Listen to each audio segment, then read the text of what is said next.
Good evening, good morning, wherever you are in this world. Welcome to this live stream if you're watching live. If not, you're watching a recording. You can go to this website, thehumanjesus.org, to find out more about today's topic, which has to do with common arguments for Jesus being God. And I have a special guest here from Missouri, Troy Clark. And good evening, Troy. How are you? Doing well. How are you doing, Carlos? Good. How's Missouri tonight? It's a little on the cool side, but otherwise pleasant. Good, good. So today is March 17, Friday, by the way. So Troy is a former Trinitarian and former Oneness. You spent most of your life as a Oneness or a modalist. Can you tell us a little bit about that experience of modalism and explain to our audience what that means? Yes, I sure can. So to clarify, I personally did not really ascribe to a modalist mindset. Whenever I would explain oneness theology to people, I would just say that, obviously God is God, and in him we live, move, have our being. So he had to stay up in heaven because he's keeping everything together, but he sent a part of himself in the person of Jesus Christ. I didn't even know what modalism was at the time, which of course is that there were different stages or modes of God, being Jesus and the Spirit and the Father and passing through. That was not my understanding anyway. Right, and you have a website if you'd like to tell folks about TheLORDis.One. It's actually just TheLORDis.One. .one is a new top-level domain. They've they come out with a bunch of new ones, and it's basically like so many websites that I've started. I tend to find information that I find impactful, valuable for myself, and having the ability to create websites. I thought, well, I might as well just kind of gather all this information together and put it up on the website. And so that's kind of how that was born. I think I started working on it a little over a year ago, and as I find new information, I'll post it up there, and just a good resource. And what if I'm busy in social media or something like that, I'll reference people to that because I tend to do a little bit of proselytizing, if you will, in the different social media channels to promote, people to investigate the biblical Unitarian. Right. Okay, and as you see there, many videos from different ministries and different books there on the right from other non-Trinitarian ministries. So let me ask you first here, Troy. So why did you leave the Trinity, or were you ever a Trinitarian? Did you ever buy into the three persons is one God? By default, I guess, growing up in an Assembly of God church, that was the doctrine. As a child, you just trust that what you're being told by your parents and your pastors is correct, and you don't really question it. So I fell into that bucket, although I can remember even as a young Christian, I came to the Lord fairly early, unfortunately I can't remember the exact date, but I was probably, 7, 8, somewhere in that range. But I do remember the confusion that I'm sure all Trinitarians go through is, who do I pray to? Do I pray to the Father, the Spirit, Jesus? Is it right to pray to Jesus or whatever? But again, like most people, just kind of pushed that off on the side and didn't really think to question it. It wasn't until later, when I discovered oneness, that I really started diving into that.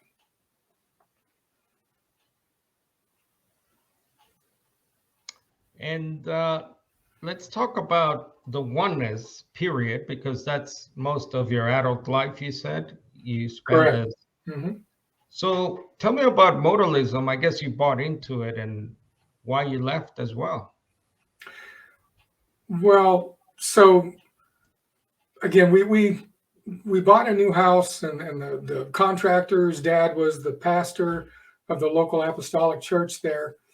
And he was just, as if anybody's been to most Pentecostal churches, the oneness, they have such a love for God, and Jesus. There's the spirit of worship is just so rich in those.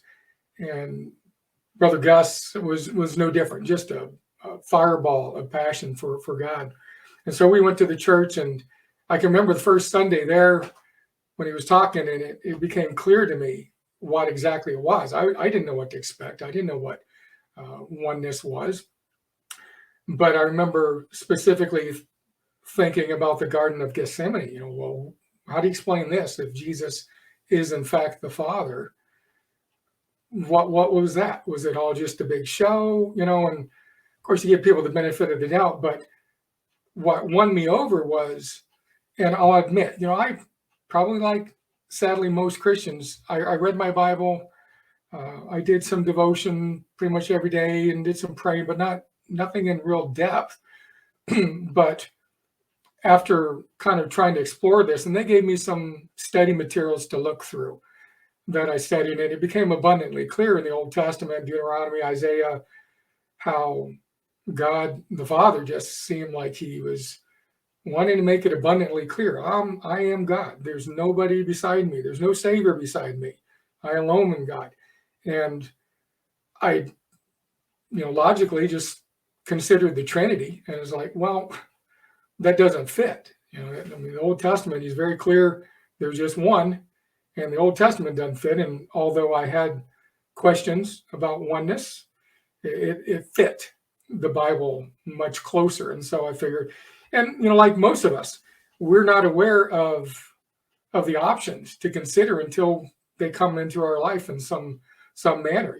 So for me, all I had was Trinity and oneness to choose from. So I chose the one that made the most sense to me at the time.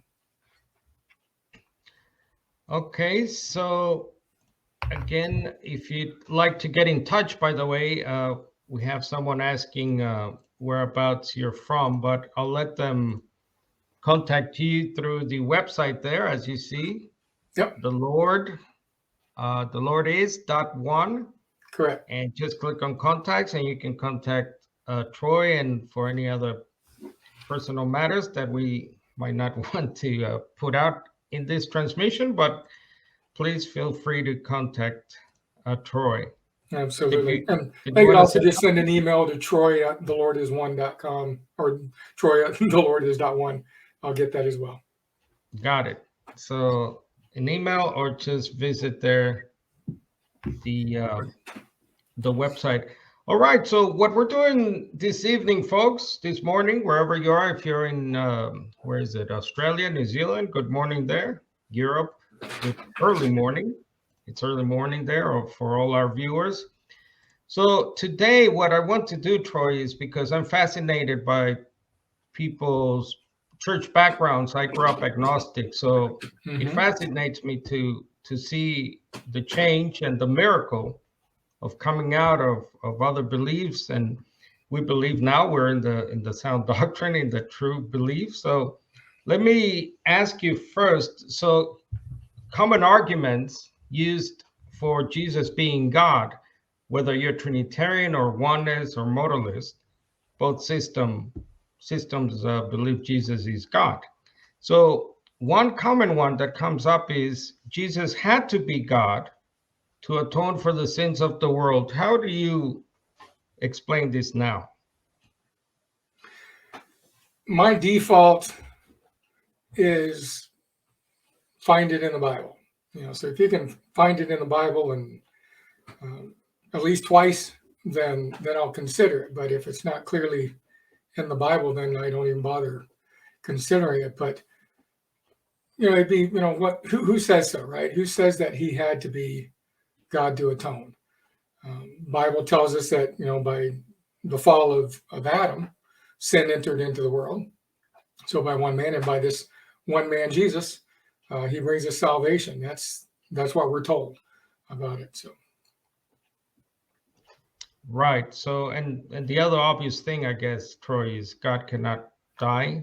So yeah, but then we get into the whole dual nature thing, right? They're very convoluted.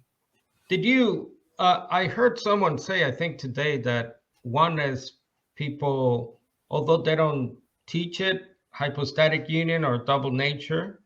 Is that true, or how does that work in oneness, the oneness system, the so-called two natures of Christ? Again, where I went to church, and I went to the same church for the whole period of time that I was oneness, except for a period of time I was in Tennessee, separated from my first wife, and I was just kind of bouncing around trying to find something close. But I don't ever recall that ever coming up. So I imagine that just as there are in the one and the biblical Unitarian camp, there are different shades of that, the Christadelphians and et cetera, et cetera. Same way probably with the Apostolic Faith, and ours they just focused everything on Jesus. He was it. Didn't really explain that much. Right, and let's go to some common, what I call oneness proof text first, actually. And if anyone watching live has any questions for Troy, just type them in all caps in the chat, and I'll try and get to them. So let's go to this common one. Let's see, the Eternal Father, Troy. How would you explain this text now? Actually, let me read it for people. So this is the famous prophecy: for a child will be born to us, a son will be given to us, the government will rest on his shoulders. His name will be called Wonderful Counselor, Mighty God, Eternal Father, Prince of Peace. So as you know, Troy, this is a favorite of both Trinitarians and oneness systems. So if you can tell us a little bit of your perspective now in light of coming out of those systems. Yeah, absolutely. And as we were chatting just a little bit before we started this call, I'm certainly no academic. I've in my latter career here, I've kind of gone into marketing, and I've read a book a while back where the guy was talking about shortcuts and how all of us are so busy that we tend to use shortcuts to help us make decisions. Well, that's basically how I work with the Bible. I just find shortcuts, and once I find that these things are true, then I'm pretty settled, and I still don't necessarily dig super deep. So this is great because it definitely helps me to solidify kind of the argumentation points. But based on my reading, and I'm not the best with addresses in the Bible. I know the Bible verses, but don't always know where to find them. And I know what I've read, but I can't always remember where I read it. But the understanding that there's many differences in translation, and so different words for God can be interpreted differently depending on who did the interpretation.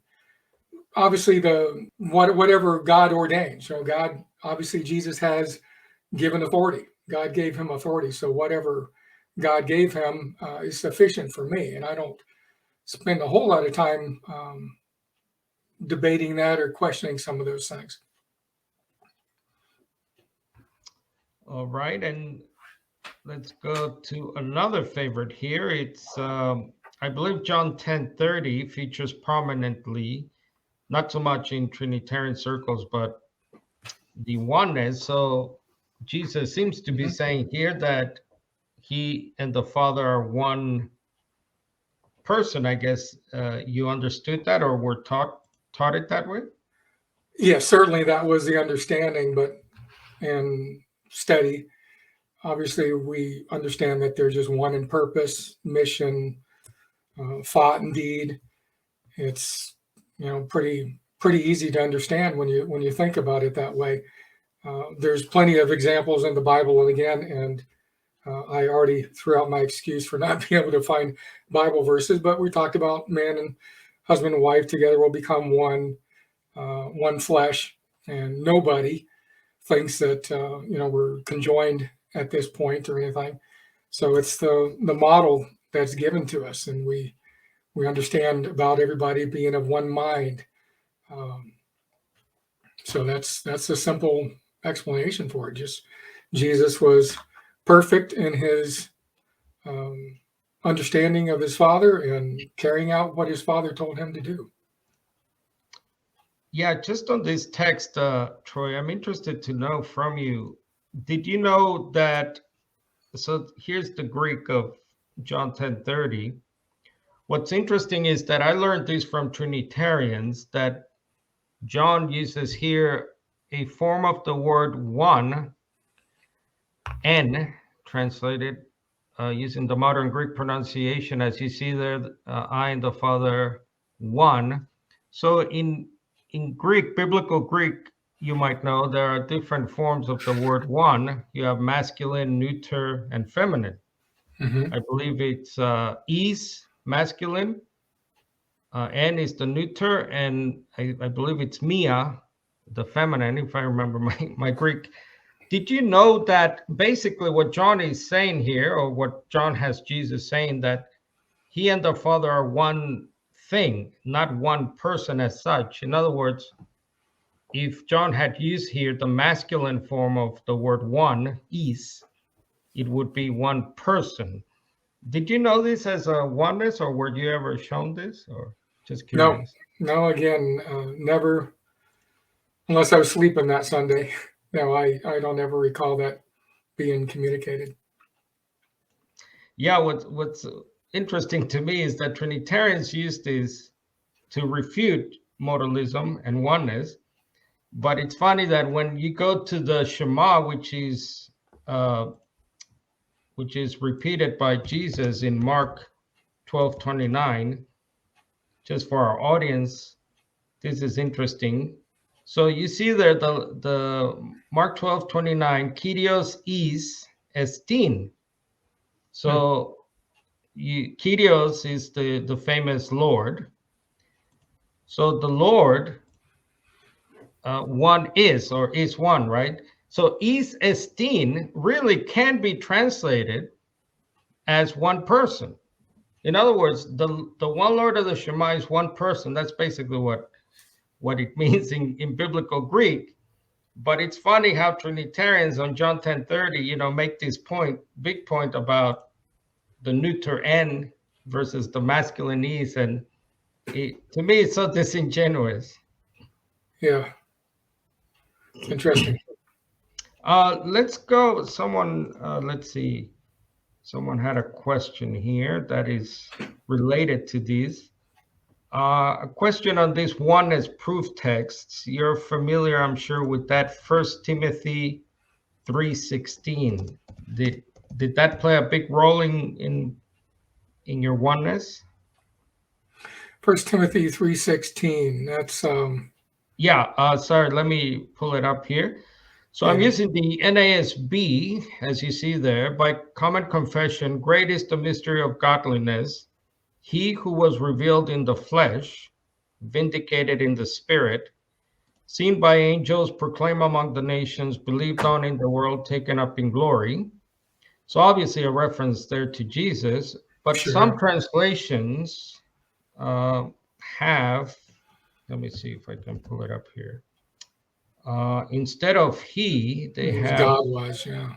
yes, Mm-hmm. God has been manifested, the Darby.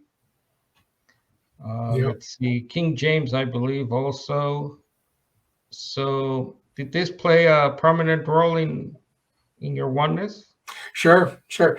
And as is the answer so many times, it's error of translation. And whether it's purposeful, I won't be as gracious as a lot of people saying that they think a lot of this was accidental or an error. Some of it certainly was. But if we look at the past history, we won't get too deep in the woods, but looking at Jesuits or whatever, we know there was purposeful mistranslation in many ways. And I can recall talking with, I can't remember who it was, but they were pretty upset with my saying that I didn't think that the Bible as we have it is inerrant. And it's like, well, I believe that the Bible as originally delivered to God's servants was inerrant, but we don't have that today. We have translations, and I imagine you could look across any translation that's out there and you're going to find some error. So, but people get very attached to their, especially the King James Version. People think that's the one and only Bible translation, but yeah, there's a lot of error in translations. And again, back at that time, I really, I think I had the Living Bible and the King James Version and an NIV. So that's really all that I had to reference at the time. Right, and if people want more information on this, it's a matter of textual variants, as they're known as. If you go to the Net Bible, I use this a lot, the New English Translation Online. Yeah, that's a good one. As you can see there, it has a number on the word he. Number 24 designates the footnote. And as you can see, Troy, look at that. Wow. So that tells you straight away, I'm not going to read all this, but it tells you the problems with this text, which happened to be one of textual history manuscripts. And it's interesting to me, Troy, how all these so-called proof texts proving that Jesus is God are problematic. They're either, some aspect of textual issues, some issues regarding interpretation. So they all have some kind of problem. Did you ever see that while you were a Trinitarian or Oneness? Or? I remember watching videos about, well, when I first heard that there were errors in the King James Version, and like with numbers in the Old Testament, they use some number of army or here or there, and studying that out a little bit. But I didn't really understand the degree, the depth of disagreement between the different translations until just recently. Probably within the past decade or so, and it's quite eye-opening. I mean, personally, I use the software called eSword, and I think I can load up about 35 different translations on that, which is a great benefit. And then I probably have Baker's dozen or more print Bibles at home, Moffat and English Standard, some of the older ones, because in my investigation, I just wanted to get a hold of some of these older books that just weren't as popular, that I wanted to read for myself and see what they had to say.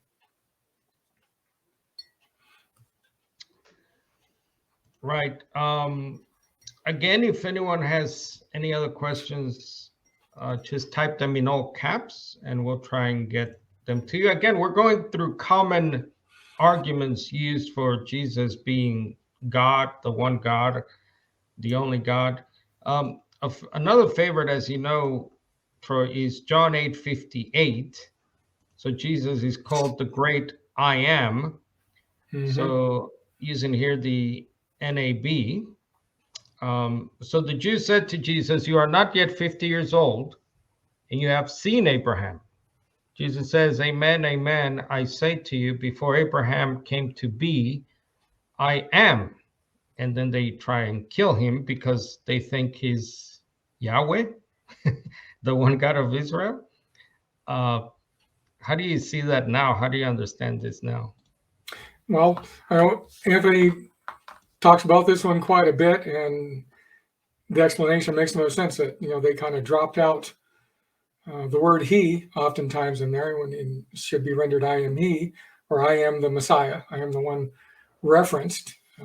I noticed, in the translations that pretty much all the popular translations render it "I am." So that makes it a little difficult. You have to really go out there. I think maybe it was, I can't remember what translation. It had a little bit different slant on it, but they all essentially say that. But at the same time, unfortunately, in our world logic, we've seen this, especially in the last 3 years or so, is just kind of evaporated in society, and people just don't think about what's being said. But I mean, if you've ever been pulled over by a police officer or ask anybody, are you such and such? And you don't usually say, "Yes, I am Troy Clark." You just say, "Yeah, I am," or it's shorthand. So that's how I understand it. Right, and it's interesting, as you say, if you look across the translations, so, and paraphrases, this is using Bible Gateway. So it's usually, as you say, on what we call unqualified. It's just I am, which is very odd in English, by the way. Sure. To say, hey, are you Troy? I am. Usually, I don't think, do you say that? No. And just say of yes. interest, sorry? I would just say yes. Yes, or like you said, yes, I am Troy. Of interest also is the fact that a lot of translations, as you see, like the NABRE, put it in all caps. Yeah. Which is quite, to be nice about it, biased. Yeah. And in every other place, by the way, I think Jesus uses this ego in me, using the modern Greek pronunciation, about 15 times, I believe, 15 times throughout the Gospels, I think, from memory. And everywhere else, it's qualified. As he said, for example, I am he, I am the Messiah. And as you know, we use John 4:26 a lot. I think it's the first appearance in the Gospel of John of the ego in me. And this is the conversation with the Samaritan woman at the well. And she's talking about the Messiah. They're waiting for the Messiah as well, the Samaritans. And Jesus says, I, the one speaking to you, I am he. You see there how translations, even the NIV, the nearly inspired version, as we say, they do qualify it. They do add the he there. So that's either disingenuous bias, or is there something deeper going on here, you think, Troy, by translators? Well, isn't it, in the Old Testament, when God is talking about, I am that I am, they seem to they just kind of take that even out of context and just turn I am, anybody saying I am, into that meaning that they're God, which is, if you take it to its logical conclusion, it can become very ridiculous. People say I am to a bunch of different things, but that doesn't make them God. So, right. And even if you go to the Old Testament, the Exodus 3, 3:14, 15, the burning bush, and God reveals himself to Moses through the bush. It turns out to be an angel, by the way, the angel of the Lord, speaking as God, Yahweh or Jehovah, or the Lord God. And what's interesting is that in the Greek translation of Exodus 3:14, it's translated ego eimi o on. So, in other words, something like, I am the living one, I am the self-existent one. And as the conversation continues, if you keep reading Exodus 3:15, 16, 17, I believe, God says to Moses, go to Egypt and tell them, On has sent you. So it's not even tell them ego eimi has sent you. It's something like the self-existing one, or the eternal being, I think some rabbinic commentaries translated as. So that's interesting. Let's see. Just trying to keep up with the comments as well here. So let's go to the next one here. Jesus is called the Lord. Now, we have to deal this a lot. And as you know, Anthony, one of his specialties is the two Lords, the Psalm 110:1. So how do you understand this now in light of your former affiliations? And again, very clear once you take the time to study Jewish culture. And of course, that's one thing that I remember my dad, although he's still Trinitarian, basically did drill into us that, you've got to understand mannerisms and cultures and stuff. And And one of the things that kind of gets under my skin is how people will take Bible verses from the past, from the Old Testament or whatever, and they just apply that to themselves or to the modern church. And it's like, but it wasn't written to you. I mean, there's some reason that you have to apply to that. But I don't know what else to say about that. Right. Well, one of the things that strikes me about this argument that comes a lot is, so you have there, let me just bring it back here. Philippians, every tongue confess, acknowledge that Jesus Christ is Lord. And it seems, Troy, like there's some kind of blinders, a blind spot, because we miss a very important word that appears often with Lord. And I think James Dunn in his book, Did the First Christians Worship Jesus? He makes an interesting observation in that book, James Dunn, that the word Christ, you see it there, Christos in Greek, which means Messiah, the anointed one, yes, appears alongside with the word Lord, or in the context, in other words, somewhere in the chapter, with the word Lord 200 times throughout the New Testament. The point being that Jesus is the Lord Messiah. He's the anointed Lord. Yes. Because it seems like Trinitarians and maybe Oneness people, it seems like they're reading the Lord, the word Lord for Jesus as Jehovah Jesus. God, is that right? Yeah. Same thing. Same way they do with God, not recognizing again the culture that many people were called lords. Right? Sarah called her husband Lord. There's a very common title for just superior or respect. Same way with God. Kings were called gods, and there is a lot, as you were saying earlier, a lot of selective choosing and picking to make their case. Yeah, it's hard to know. Obviously, we're not claiming some ability here like Jesus to read the hearts of people, but no, correct. But it's hard to know what is exactly going on. And Psalm 110:1, just as a reference point for our viewers, because the Bible ultimately, we say, is a story about two lords. So here you have the two lords. So this is a vision or a prophecy, an oracle from David.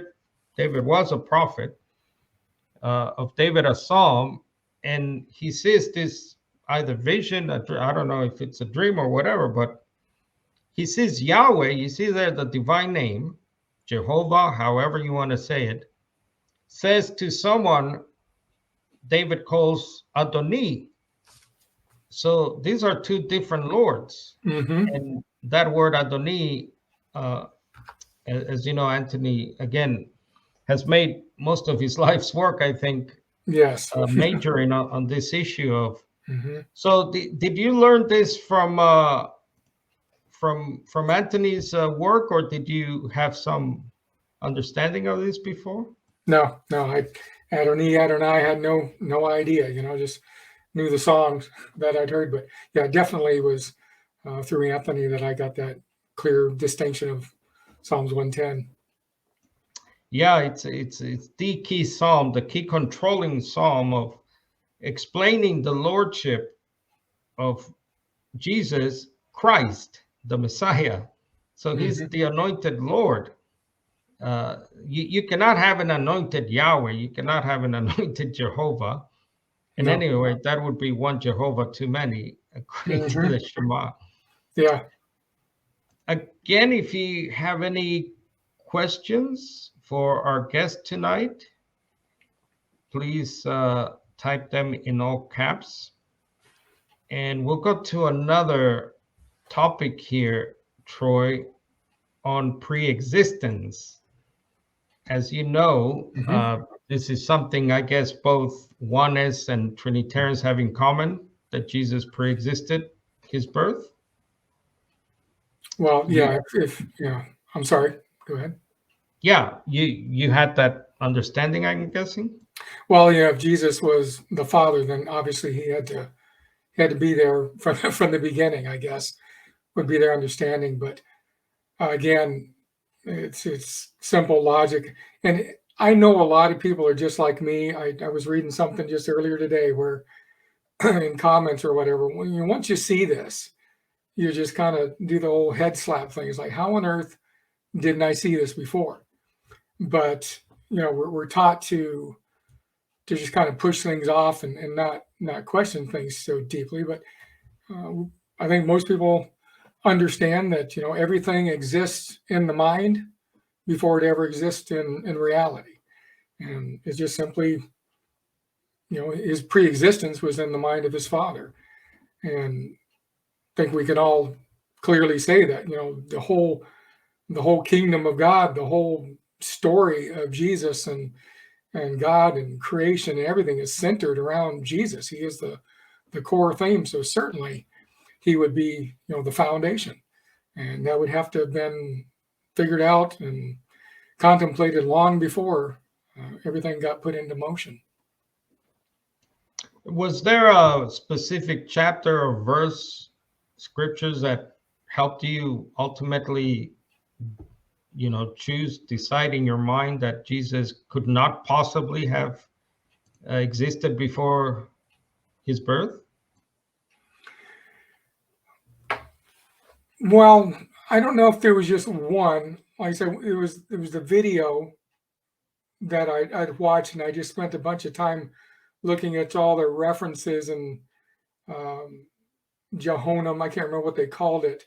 I remember reading through that and finding out how they were adding different passages and stuff. But today, I kind of think of maybe a trinity of different Bible verses that are kind of my go-to, that if you just read them like a child would read them, and I think the Bible is clear too, unless you come to him as a little child, well, try explaining the Trinity, three persons, and one of those persons has a dual, split personality or whatever. I mean, it's as convoluted as can be. God's not the author of confusion, and yet the Trinity, absolutely confusing, and so was apostolic, if you thought about it. But John 17:3,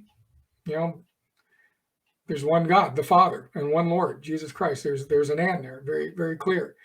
And so that's kind of my go-to. 1 Timothy 2:5. There's one God and one mediator between God and man, the man, Jesus Christ. It's as clear as it can be. And then I like to tag on Galatians 3:20. I think you gotta put that in there. That when you talk about a mediator, it implies that there's more than one party that we're talking about. But it follows that with, but God is one. If Jesus is in fact God, he cannot be a mediator between God and man, because he's now God, whether you want to look at it as a Trinitarian or a apostolic oneness, it just doesn't logically fit. Ephesians 4, right? One God, one Lord, one faith, one baptism. That's the go-to Bible verse, at least it was at the church that I went to. And they, as I've heard other people talk, they conveniently stop after verse 5, right? And don't like to talk about verse 6, where it says one God and Father of all. And then, of course, in Revelation, we go there and we find Jesus, perhaps the most, again, I don't know exactly where, but where Jesus is talking about, I'll make you a pillar in the kingdom of my God and your God. And he says like 4 times in whatever that verse is. Well, you can only read these things with a logical mind and come to one conclusion, in my opinion. Right. Well, let's go to, we joke around here in our ministry, in our family. We joke around because sometimes, Troy, we get emails and comments asking us, have you read John 1:1? Oh, yes. So I'll ask you, Troy, have you read John 1:1, and how do you understand it now? Well, that's another one that's, again, we explain with bad translation, right? Plenty of them. I think it was Eusebius, as I recall, when he translated it, he didn't translate it like this way. He said that it was in the beginning or whatever, but there's not a Trinity here. There's actually quite a few different translations of this, but I think the most accurate is going to be, in the beginning was the Word, and the Word was with God. The Word was what God was. The Word was. I think Moffat translates it kind of like that, but it's just simply God Himself. It's His Word, just like in Proverbs where we're talking about wisdom. We don't. I joke about that. We talk about making fun. It's like, okay, there's actually four gods. You got kind of kicked wisdom out of the club here, but very clearly there's a person called wisdom, and it's a she. So what are we going to do with that?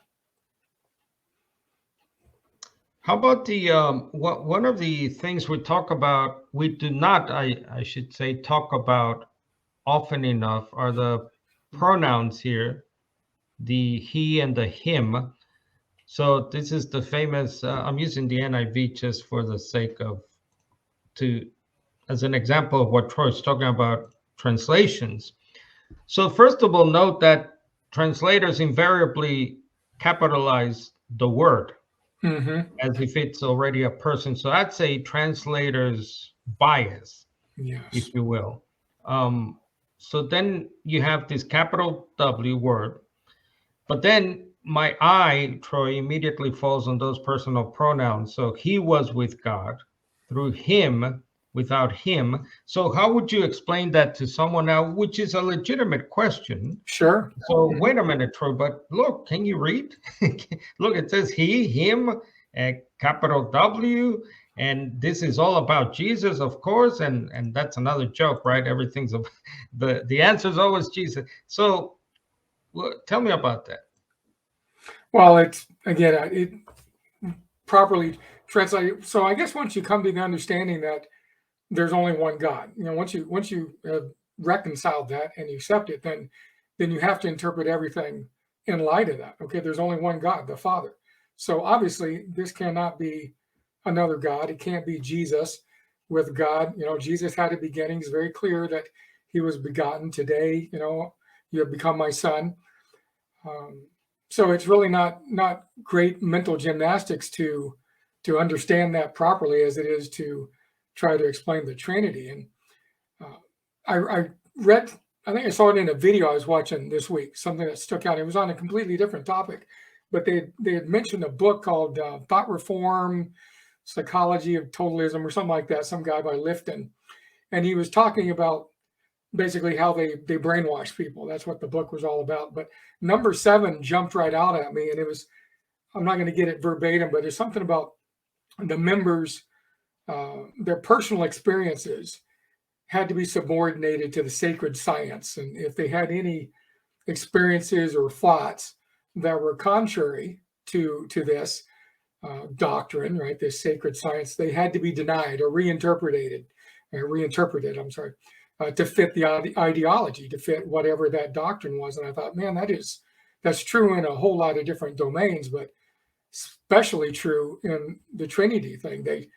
Unfortunately, I don't think most Trinitarians really even know what the Trinity is that well. They never really studied out enough to understand it appropriately, first of all, let alone enough to be able to argue it. And that's kind of the onus. The Bible tells us to study to show ourselves approved, and it comes to the point very quickly where you realize that, I've got to question everything. You probably remember those bumper stickers from back in the day. Question authority, question everything, whatever. And I used to think they were kind of disrespectful. Now I'm kind of like, truth does not fear questioning. So we need to learn to question everything and see that it is the truth. Right. And for more on this, by the way, the pronouns, or John 1, just go to the Focus on the Kingdom.org and then articles. And if you scroll down, we have a article there, John 1 in 50 plus English translations. I posted it in the chat if anyone's interested. And you'll find that before the King James of 1611, all English translations from the Greek, not Jerome's Latin Vulgate, so-called, but from the Greek, and you will see there that they actually, as Troy noted, it can be it or this one was in the beginning, or it was in the beginning, not a he or a him there. And again, these are just facts of what the biblical Greek has to say. But there's also, Troy, John's own commentary, which often is left out of this conversation of John 1:1, where he retells some of the prologue, as you see there, that which was from the beginning. Other translations have what was from the beginning, what we have heard, which we have seen. So that's obviously not a who, not a he, not a him. Mm-hmm. And this life appeared, and we have seen it. It. Yes. Again, and we do not allow John the courtesy, let alone respect, it seems, Troy, to talk about the, some call it poetic style of his writing. Yes. So some talk about wisdom, Christology. You're familiar with that? Mm-hmm. Tell us, the viewers, how that works when we read John, or how it should work. Well, it's like John 1:1 in incarnation, where people are trying to say that he was the Word incarnate versus how it's supposed to be. Right. The Okay. poetic nature of his writing, John, it's not like straight prose or narrative, if you will, but he's talking about this word of life. Mm-hmm. It manifests, and back in the prologue, for example, he has an interesting way here of talking about the darkness and the light. You see that the light shines in the darkness, and the darkness has not overcome it, or some have understand it. So obviously this, you should allow for this way of writing of John, is all I'm saying, not just to be too literal about it, which I think is the problem. Yeah, and I remember watching a video not too long back where, and again, it's speculation, I guess, but obviously John is pretty much the strongest proof text for the Trinitarians, and but then in the same, obviously, John also makes it abundantly clear later on that God is the Father, alone, and that Jesus is his Son, and it was almost as though they were saying that he kind of realized, and I'm not a big historian of those times, but that there was this misunderstanding about who Jesus was. So later on in John, he tried to reword things to make it clear that, no, I was being poetic or whatever back then, but trying to set the record straight later on in John. Another favorite, as you know, of the preexistence, so-called, of Jesus is John 17:5. So this is where Jesus is praying to his God and Father. And he says, "And now, Father, glorify me in your presence with the glory I had with you before the world began." So how would you explain that to someone? Yeah, same explanation as before. It was just simply in the mind of God in the very beginning. So it's, I don't know all the deep way to explain it, but Jesus just existed in thought and purpose. Before he, very clearly, Jesus was begotten. John 3:16 tells us, that God sent him and that he was begotten. He had a beginning, and I guess if you look at the Greek there, we know that it means a start, right? So applying logic again, you can't have a literal start when Jesus was born and also have a preexistence. Right. And one way also to look at this type of, like, again, we have to allow John some space here for his way of writing and his way of talking about Christ and also believers, by the way. And Paul is similar, I think, in this way when he talks about how we were chosen before the foundation of the world, Yes. as you Mm-hmm. know. So if Yep. you keep reading John 17, so Jesus asked the Father for a glory that he had with him, clearly, right, before the world began. And then if you continue in Jesus' prayer, wonderful prayer, Mm-hmm. talks about how he desires that all believers, all Be Christians, one. as we become known, Mm-hmm. may also be one, by the way, as they are one. You see there in verse 21, which Yes. would go nicely with John 10:30. Yes. So Mm-hmm. all of them may be one, as they are one. But then note here, verses 22, I have given them the glory that you gave me, that they may be one as we are one. And then he again talks about this glory in verse 24. Father, I want those you have given me to be where I am, and to see my glory, the glory you have given me. So which is it, Jesus? Do you want that glory you had with the Father? And now you're saying you have that glory. So when was the glory given? If it, etc. So you see there the conundrum, perhaps. Yes, and is it prolepsis where they talk about something so sure that it's going to happen that they speak of it in the past tense as though it already happened, but it's a done deal. And certainly in the mind of God, if he preordains or he makes his mind up to do a thing, it is as good as done. Yeah, I like that. It's good as done, isn't it? And yes, that's a form of writing as well that you're describing there. Let's go to one question here, Troy, if you don't mind, from our Sure. viewers. Hi, Troy. Are you still in touch with Trinitarian church family? And I'll add, or Oneness church families.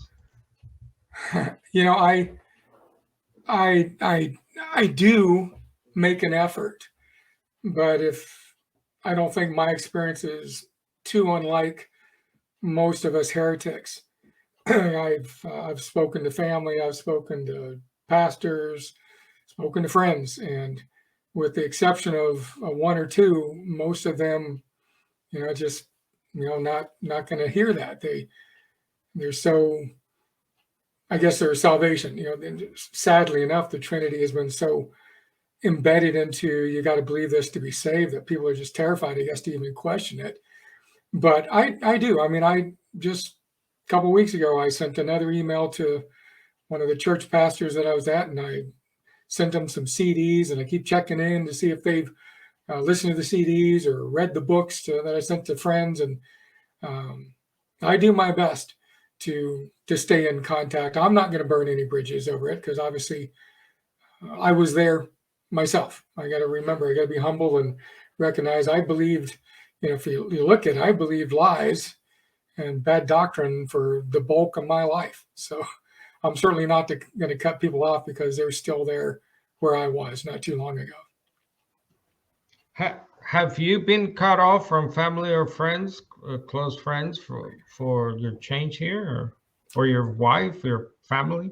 Well, fortunately, my wife came to the same understanding that I did the same day. I showed her the video and we walked through it, but she was shocked when I first said it to her. But I love my wife. She's willing to dig into things and not just make jerk rash judgments on stuff. But my the pastor that when we were going to church in Colorado, I remember setting up an appointment to sit down with him and explain the things that we had learned. And he goes to the default, God's ways are higher than our ways, a mystery, that whole cop out. But we talked for like an hour and a half, but And what was really sad, I don't want to go too long, but we had a relationship. We were going to breakfast every month, and for several months we've been doing that, and really on good terms. I was working on the media booth there, and every time there was work to be done at church, I was there to help out. And after presenting this information to him, there was a very distinct difference. And then one day he just came and told me, "I just don't think you're as committed to the church as you should be." And I'm like, "What?" I just kind of out of the blue. So, but really more in line with that, he was actually fine with us staying in the church. And he was saying that, "I just don't know if you're okay, because you know how we believe." And we were okay with it, because we do take the admonition to forsake not the assembling of yourselves together. And so we do believe that there's value in fellowship. But we got to the point where we were curious whether or not we were cheapening our position, or not standing firm enough on what we believed. And you can get really hard on the whole Jesus is God, Jesus is a man. You can go, anybody who comes to you preaching another gospel, that's anathema and antichrist, and that's pretty hardcore. But if you start reading the Bible and you really take it for what it is, you kind of come to these understandings on your own. And so the last thing we wanted to do was to make them think that, oh, it's not that big a deal that you believe Jesus is God while we believe something entirely different. So we decided to separate from the church on that. But again, there was that tension, and with my parents, definitely there's been tensions, but they fortunately have not disowned me, and nobody else has. Yeah, I also had a question about what advice would you give? Because again, we get many emails and questions asking, I need fellowship, my family needs fellowship, I got young children or teenagers, or we need that, some kind of fellowship. And yeah, they ask about going to Trinitarian churches or whatever church. Yeah, any advice for especially young families with younger children? Yeah, it's a tough one. It's, on the one hand, it's not so much an issue for us to go to we go to churches that I guess teach as close as we can find to the truth. But in a world that's dominated by Trinitarian doctrine, it's very, very difficult. But we can go attend service there and know that, okay, they love Jesus, they love God, their heart's there. They just don't have this understanding, but we understand the truth. But if you were to stay there, that's the challenge. So what my wife and I do, we haven't been physically to a church in a while, because we attend, yours and Anthony's services, and about 3 other different ones throughout the week. So we've definitely got a good virtual church going, and we tried to start one on our own. We actually had a couple over, and we were trying to do a Bible study here, but there's challenges with that. But I guess the best I can say is, definitely tune in to all the virtual churches that are out there. There's quite a few of them. It's not a substitute. I know it's so much better to actually be able to be in person with people, but we, every few weeks or so, we'll just go to a local church and just to have that. And I have cards that I tend to leave at the church, in the songbooks or whatever, pointing them to my website, or so I'll leave my tracks. Hopefully somebody gets a hold of it, but I guess it's not really something that you're going to be able to just go to church right off and say, hey, you guys believe in another Jesus. So I really don't have great advice for that, other than just praying and looking for as close to the truth as you can find, and maybe happen to live in one of those areas where there is a biblical Unitarian church nearby. You might have to drive an hour or so to get there, but what is the truth worth? That's a good question. What is the truth worth? Let's see about another Jesus. If you want to answer this, do you think a pre-existent Jesus is another Jesus? Well, it would have to be. Sure. I mean, Jesus, again, when you read the Bible versus account, it's very, very clear when you start looking at the verses that say he was a man, right? 1 Timothy 2:5, one God and one mediator between God and man, right? The man, Christ Jesus. He's a man. And this is one of those things where I get so frustrated with people that just won't actually sit and think about what they're saying.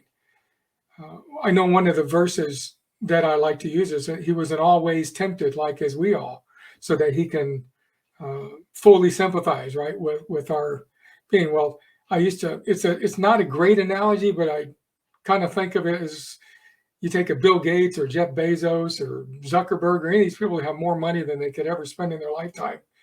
And for some reason, say they're working at Wendy's, flipping burgers, who knows? But all of a sudden, they don't take COVID. You got to wear a mask or you're fired, and they don't want to wear a mask. And well, there's a struggle there for the average person who that's their job.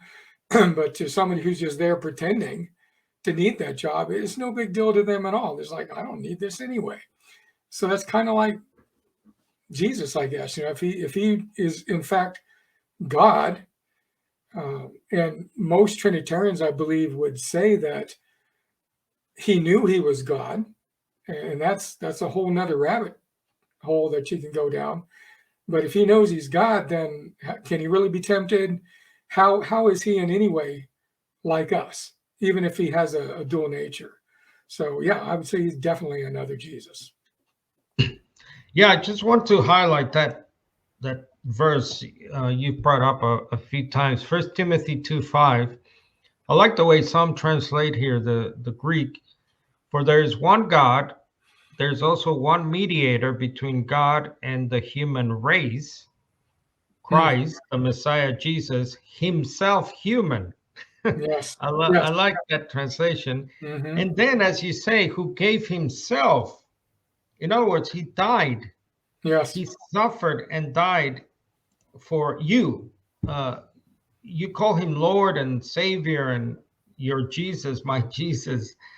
Well, let's understand this Jesus, that the Jesus of the Bible gave himself for you. He sacrificed even his life. If he was not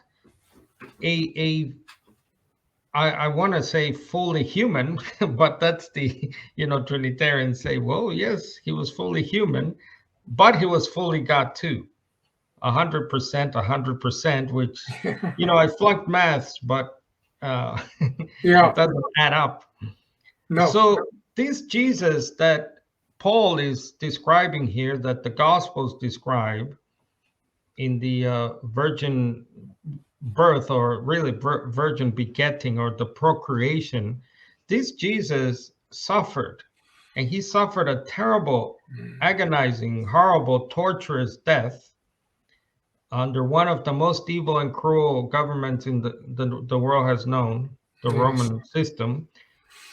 And he did it for you.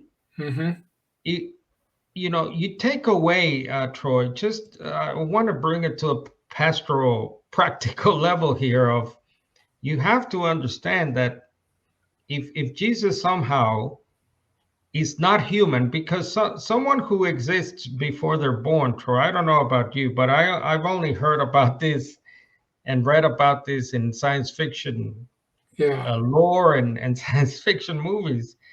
But how can we get through? Because a lot of our like-minded non-Trinitarian friends out there still struggle, perhaps, and cannot see the fully human Jesus. So can you give us more of that practical side of it, like, how it will affect your thinking and the way you act even now? Well, as an aside to that, I remember when my dad he picked up a book I had laying and drew his own conclusions, and was, the typical,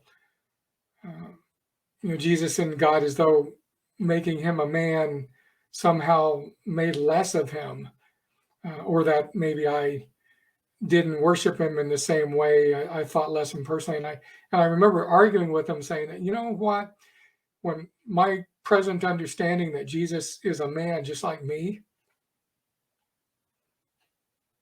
and I get emotional every time I think about it. It's like, yeah, I love him more, because not only does it say that he suffered in the same, all the anguish, and he'd been tempted in every way that I've been tempted, yet without sin. It's like, well, it's kind of a cop out and kind of easy to think, well, he's God, so of course he doesn't succumb to temptation. But he wasn't. He was a man, and he resisted unto death, right? And so it just, I guess that's for me. I love him so much more. I appreciate his sacrifice so much more, recognizing that he's a man, just like I am, not, again, a mere man or any other, obviously a man of mans, the King of Kings, but that he didn't have his Godhead, Godhood to fall back on. He suffered everything he suffered as a man, and it, the obvious conclusion is that, the only way he did that is by being one with the Father, being so tight with his Father in prayer every day, going away, spending time on his knees seeking God. And it just impresses upon me that I need to do that so much more. No, that's well said, Troy. He's the man of men. He's the model, isn't he? He's Amen.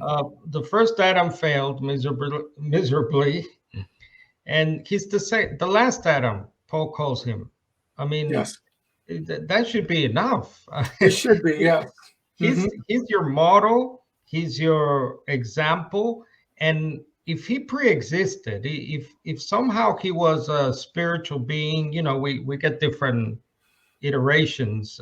He was either a little g God or a spiritual being, but whatever iteration of that you have in your mind, just picture that is a non-model for you. It should be a non-starter for you, if you know what I mean, because I'll just bring up a text here that is highly debated, but this passage of scripture should not be debated, because Paul's intent here is to portray this Jesus once again as our model, as our human model. And he says there in the very important verse 5, have among yourselves the same attitude that also, let me try a different translation here. This is a bit awkward. So have the same mindset, in other words, have this attitude, which was in the Messiah, Jesus. He existed in the form of God, did not regard equality with God a thing to be grasped, emptied himself. In other words, Paul is saying, look to that Jesus who was on earth, who 3 years ministered to his people Israel, and then he blessed the Gentiles as Gentiles. And this is the model for you.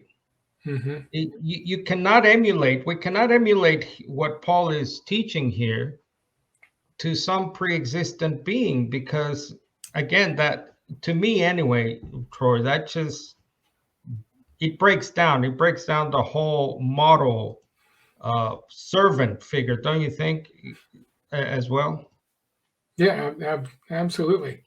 I was thinking earlier when you were talking about Adam, I've never really heard anybody, although I'm sure there's a cult out there doing it, trying to make Adam God. But if you again think logically, here's a man who wasn't born of a mother or a father of flesh, right? He was purely created by God. So if he's not God, and nobody that I know of tries to make Adam God, and yet Jesus clearly was born of a woman. So I just find that a little bit ironic. But right.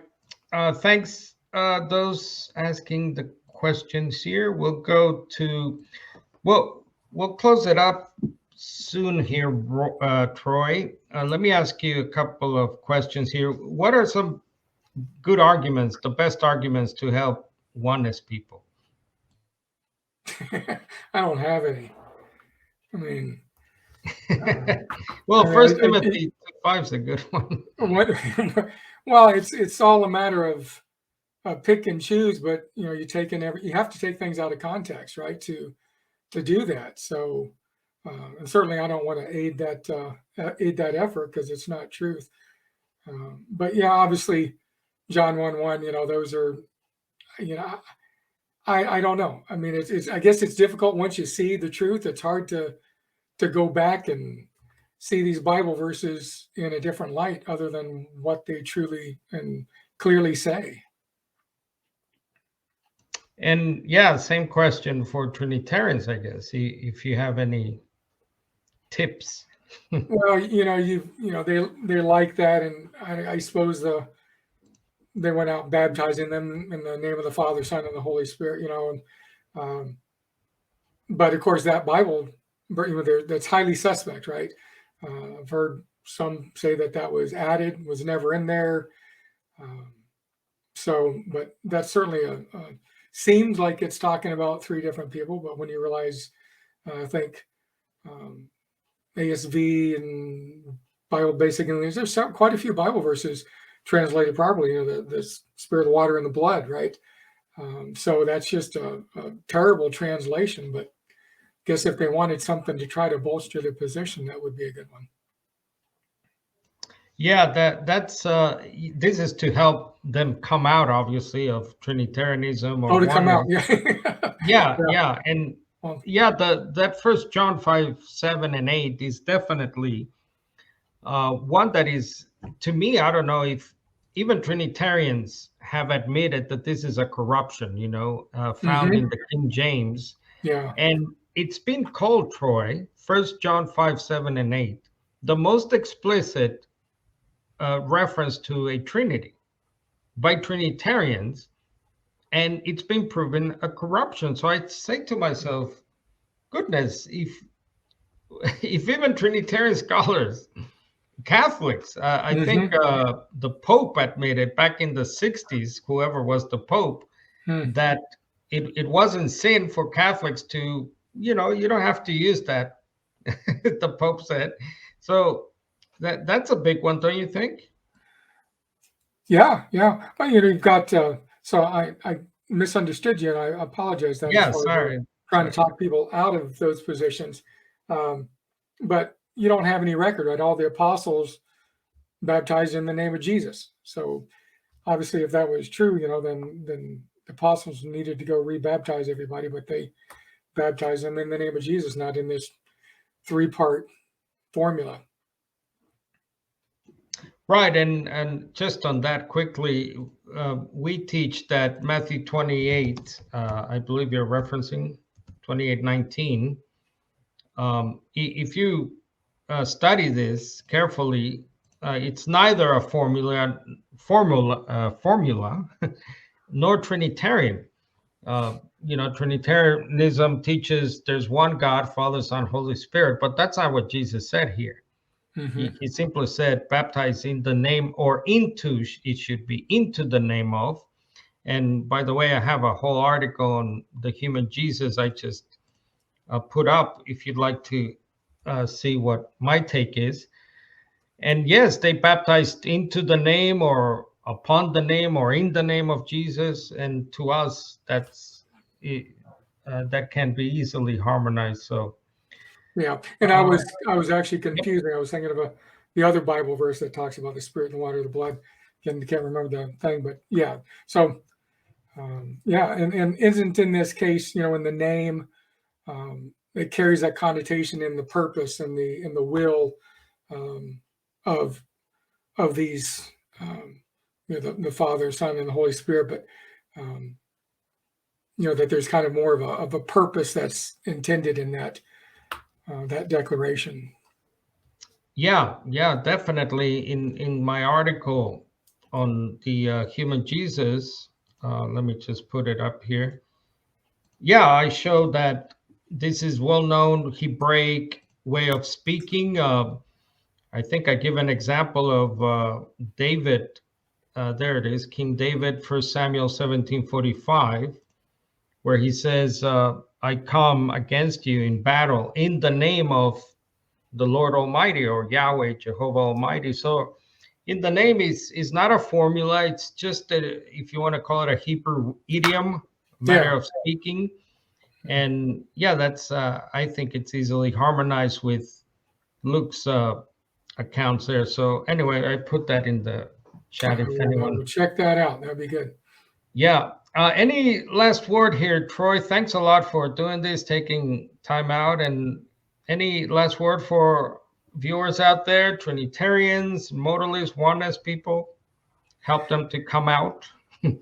Yeah. Well, obviously I'm no academic on this. I'm still nascent in the study of this, but just don't put those questions. When that was one of the things that, although my wife and I, we both understood and we accepted that Jesus was a man and not God. When we looked at the information, she was a little more slow to kind of just full on accept it. And she keep questioning, asking, well, what about this? And what about this? And the challenge is to not just put that aside, but when that thought comes to your mind, study it out and study it from multiple verses. And there's so many great resources out there between what you guys have on your website, and there's so many others that I don't want to name drop on any of them, but there's plenty of resources to study. And above all is just in prayer, say, God, reveal to me the truth. I know that obviously I'm not immune to deception because I was deceived for most of my life. So keep me on the straight path. Don't let me to be led aside by silly doctrines of men, clever as many of them are. But yeah, you just have to have a heart to study, as like I said, the Bereans. Search the scriptures and see if there's truth in it, and don't suspend your logic and reason. Amen. Don't leave your brain at the church door, right? Right. So thanks a lot, Troy. Once again, this is Troy's website. Check it out. It's called TheLORDis.One. O-N-E. So TheLORDis.One. So that's a great name there for the website. And you'll find our ministry there, other non-Trinitarian ministries. And thanks again to Troy. Before we go here, let me address some comments. Carlos, where are the Unitarian churches in the Bronx? Well, I wish I knew, or I wish I knew any I could recommend. I'm not sure if there are some. I don't think so. Not that I know, none that I can personally recommend. So sorry about that, Thomas. And Kingdom of God Minister Missions. Amen. Troy, questioning something will not make the truth fall apart. That's true there. And just before we go, let me recommend the recent discussion, Kingdom of God Ministry, moderated by Tracy Z, had with Bob Schutz. Another interesting interview if you're after more interviews like this. So check out the interview. So, all right, folks, I hope you found that helpful. And as Troy said, keep searching. Remember, don't believe anything we have said tonight. Check it out. I call it the Acts 17:11 rule. It's a story of the Bereans that Paul meets, a group of Jewish people that are studying their Bibles and examining, and then they believed Paul. So hopefully you'll do the same. So remember, always check it out. Do your homework. Cross the T's, dot those I's, and I'm sure that those doors will be open. So God bless everyone. Until we meet again.